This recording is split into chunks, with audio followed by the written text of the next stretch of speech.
কুমিল্লা এক ওয়াজে গেছি, গত বছর বলে ওসি ধমক মারে মাহফিল কমিটির সভাপতি, ওয়াজ করতেছেন, অনুমতি নিছেন আমার থেকে? অনুমতি না নিয়ে ওয়াজ করেন কেন? দেশটা কি তোর বাপের? এই দেশ স্বাধীন দেশ, এই দেশ মুসলমানের দেশ, ঠিক কিনা বলেন? হ্যাঁ, আমরা ওদেরকে বুঝাইছি যে ভাই ক্ষমতা পায় এত লাফায়েন না, এত লাফায়েন না। বাংলাদেশের মানুষ ভাবতেও পারে নাই তাদের পতন হবে, ভাবতে পারছে? যেখানে যেতাম সেখানে আইসা সেনাবাহিনীর লোকজন পর্যন্ত বলতে, হুজুর খালি দোয়া করেন, পরিবর্তন হবে। যেদিন পরিবর্তন হবে কড়াই গন্ডায় বুঝাই দেব। কিন্তু আপনাদের তো আল্লাহর প্রতি ঈমান ছিল না, বিশ্বাস কম ছিল, ঠিক কিনা বলেন? বিশ্বাস কম ছিল, কিন্তু আমরা আলেম ওলামারা বিশ্বাস করতাম আল্লাহর সাহায্য আসবে, আসবে। এই দেশের আলেম ওলামারা ইসলাম পন্থীরা যে নির্যাতন সহ্য করেছে, এগুলো আপনারা কল্পনাও করতে পারেন না, ঠিক কিনা বলেন? কল্পনাও করতে পারেন না। আল্লাহ তাআলা তাদের এমন ভাবে পতন ঘটাইছে, বাংলাদেশের ইতিহাসে কোন সরকারের এমন পতন হয় না। ওদের থেকে শিক্ষা নিতে হবে। আগামীতে যারা ক্ষমতায় আসবে, তারা যদি এমন আচরণ করে, তাদের পরিণতি হচ্ছে ভয়াবহ হবে। কারণ এই দেশ মুসলমানের দেশ, ঠিক কিনা বলেন? এই দেশের মুসলমান এই দেশ স্বাধীন করেছে, মাহফিল করবে কারো থেকে অনুমতি নেওয়ার জন্য না, যেখানে ইচ্ছা সেখানে মাহফিল হবে।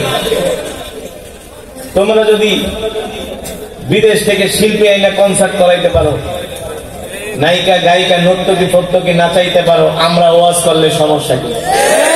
ঠিক কিনা বলেন? আজকে ওয়াজ মাহফিলের শ্রোতা দেখা ওদের মাথা নষ্ট হয়ে গেছে। আমরা তো বিরিয়ানি খাওয়াও পারি না, আর ওরা তো বিরিয়ানি ছাড়াই লয় মানুষ, বুঝেন না? পুরান ঢাকায় ওয়াজে গেছি, হুজুর আপনার কাছে কি আছে, এত মানুষ কই থেকে আহে?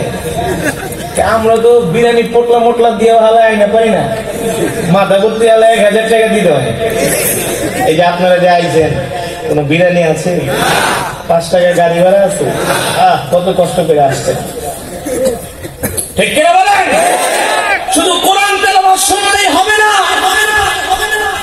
এই কোরআন শুধু তেলাওয়াত শোনার জন্যই নাযিল হয় নাই, এই কোরআন শুধু খতম করার জন্য নাযিল হয় নাই। বাপ মরে যাবে 40 দিন পরে 40 জন ইমাম দাওয়াত দিয়ে 10টা গরু জবাই করায় 50,000 মানুষকে খিচুড়ি খাওয়াইবেন, এই কারণে কোরআন নাযিল হয়। কোরআন শুধু মিলাদ করার জন্য নাযিল হয় নাই, কোরআন শুধু পানি পড়া দেওয়ার জন্য নাযিল হয় নাই, কোরআন শুধু খতম করাইবেন, খতম করায় দোকান উদ্বোধন করবেন, এই কারণেই শুধু কোরআন নাযিল হয় না। কোরআন আল্লাহ তাআলা নাযিল করেছেন, সংসদ থেকে কোরআনের আইন পাস করতে হবে। বাংলাদেশের সংসদ চলবে কোরআনের আইন অনুযায়ী, মন্ত্রণালয় চলবে কোরআনের আইন অনুযায়ী, সচিবালয় চলবে কোরআনের আইন অনুযায়ী, আর এই দেশের মুসলমানের সংবিধান হবে আল কোরআন, ঠিক কিনা বলেন? সংসদ চলবে ব্রিটিশের আইনে, আদালত চলবে ব্রিটিশের আইনে। কেন ওই লাল চামড়াদের আইন কেন আমরা মানব? আমরা মানব আসমান যার আইন চলবে তা, জমিন যার বিধান চলবে তা।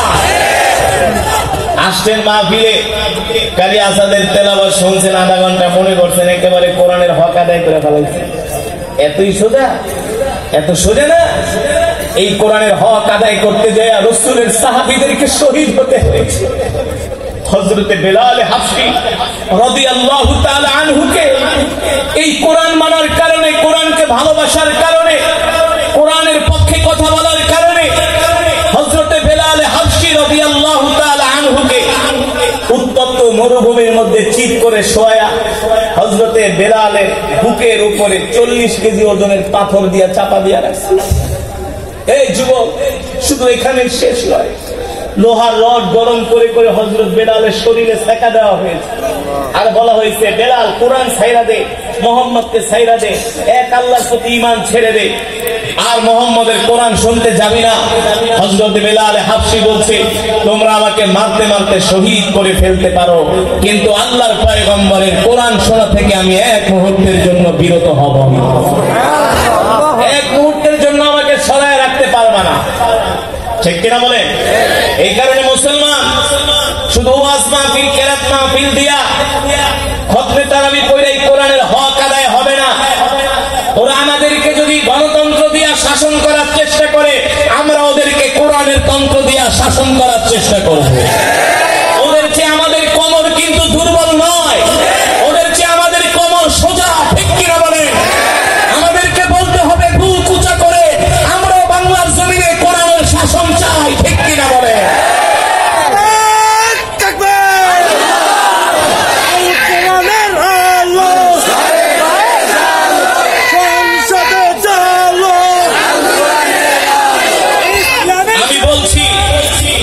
মুসলমান হয়ে যদি কোরআনের আইনের বিরোধিতা করে, শরিয়া আইনের বিরোধিতা করে, ওটা মুসলমান না, ওটা হলো হারামজাদা। ওটা কি? নিজের মুসলমান দাবি করবা, আমি ধর্মভীরু মুসলমান, আমার বাপ দাদা মুসলমান। মুসলমান হওয়ার স্বীকার করার পরে যদি তুমি কোরআনের আইনকে বিশ্বাস না করো, তোমার ঈমানই থাকবে না। ঠিক কিনা বলেন? এই দুনিয়া কয়দিনের? আর একটা কথা, আমরা বাংলার জমিনে কোন নারী নেতৃত্ব দেখতে চাই। এত পুরুষ থাকতে নারীরা কেন আমাদেরকে নেতৃত্ব দিবে? এদেশের মুসলমানের হাতে চুরি পরা উচিত, এদেশের মুসলমানের হাতে চুরি পরা উচিত। এদেশের জনগণের লজ্জা নাই, আমাদেরকে নেতৃত্ব দিবে পুরুষেরা। ঠিক কিনা বলেন? এত শিক্ষিত পুরুষ থাকতে আমরা কেন নারীর নেতৃত্ব মেনে নিব? যেই দেশে নারীর নেতৃত্ব থাকে ওই দেশে গজব পড়ে, ওই দেশে শান্তি আসে না। এই যে ডক্টর ইউনূস দেশ চালাইতেছে, খারাপ পুরুষ, সে যাই হোক, সে কি পুরুষ, তাও তো আমাদের সাথে আইসা মাঝে মাঝে জানাজা পড়ে, টুপি টাপি মাথায় দেয়। ভালো লাগে কি লাগে না? হ্যাঁ, আমরা পুরুষের নেতৃত্ব চাই। আমাদেরকে বলতে হবে আমরা কোরআনের আইন চাই। যুবক, তুমি যেই দল করো না কেন, আল্লাহর কসম করে বলে, আমি যেই কথাটা বলে গেলাম হাসরের ময়দানে বলবা যে আল্লাহ কারি সাহেব আইসা আমাদেরকে কোরআন তেলাওয়াত শুনাইছে, কিন্তু কোরআনের আইন যে পাশ করতে হবে এই কথা তো আমাদের কোনোদিন বলে না। আমরা বুঝতাম না, আমাদেরকে কেন বললো না? এই কারণে বললাম যে কালেমাওয়ালা মুসলমান, তার দায়িত্ব হলো আল্লাহর জমিনে আল্লাহর কোরআনের আইন প্রতিষ্ঠা করার জন্য জান দিয়া, মাল দিয়া, সময় দিয়া চেষ্টা করা। ঠিক কিনা বলে? আল্লাহ তাআলা আমাদের সকলকে তৌফিক দান করুন। আমরা চাই আমাদের দেশে শান্তি ফিরে আসুক। আমরা হিন্দু, মুসলমান, বৌদ্ধ, খ্রিস্টান এই বাংলাদেশে আমরা একত্রে বসবাস করতেছি। আমাদের মধ্যে কোনো বিভেদ নাই, আমাদের মধ্যে কোনো বৈষম্য নাই। আমরা চাই বাংলাদেশ হবে একটা বৈষম্যহীন একটা দেশ। ঠিক কিনা বলেন? যেখানে হিন্দু, মুসলমান, বৌদ্ধ, খ্রিস্টান সকলেই তাদের অধিকার পাবে, সকলের অধিকার নিশ্চিত হবে। ঠিক কিনা বলেন? সকলের অধিকার নিশ্চিত হবে। আমরা এমন একটা রাষ্ট্র চাই যেই রাষ্ট্রে আমরা মিলেমিশে একসাথে বসবাস করব, হাতে হাত রেখে, কাঁধে কাঁধ মিলিয়ে আমরা বাংলাদেশে বসবাস করব। এই বাংলাদেশে কোনো বিশৃঙ্খলাকারীদেরকে আমরা প্রশ্রয় দিব না। ঠিক কিনা বলেন? আর মুসলমান, আরেকটা কথা মনে রাখতে হবে, আমাদের মাঝে দেশ প্রেম থাকতে হবে, এই দেশকে ভালোবাসতে হবে। ঠিক কিনা বলেন? আমরা আমাদের দেশের জন্য, আমরা আমাদের দেশের জন্য, আমরা আমাদের জাতির জন্য, আমরা আমাদের মানচিত্রের জন্য, আমরা আমাদের ভূমির জন্য এক চুল পরিমাণ কোন বিদেশি শক্তিকে আমরা সহ্য করব না। ঠিক কিনা বলেন? এখন আর সেই আগের বাংলাদেশ নাই। দেখেন না, সীমান্তে এখন বিএসএফ এর সামনে আমাদের বিডিআররা চোখে চোখ রেখে কথা বলতেছে। আগে আমাদের সীমান্তে ভারতীয় বিএসএফরা, ইন্ডিয়ান বিএসএফরা আমাদের সীমান্তে আমাদের বাংলাদেশের মানুষদেরকে মারতো। আমরা গতকালকে দেখেছি আমাদের বিডিআর জওয়ানরা, আমাদের বিসিবি জওয়ানরা হাতে হাত রেখে তারা বাংলাদেশের জনগণদেরকে নিয়ে তারা সীমান্ত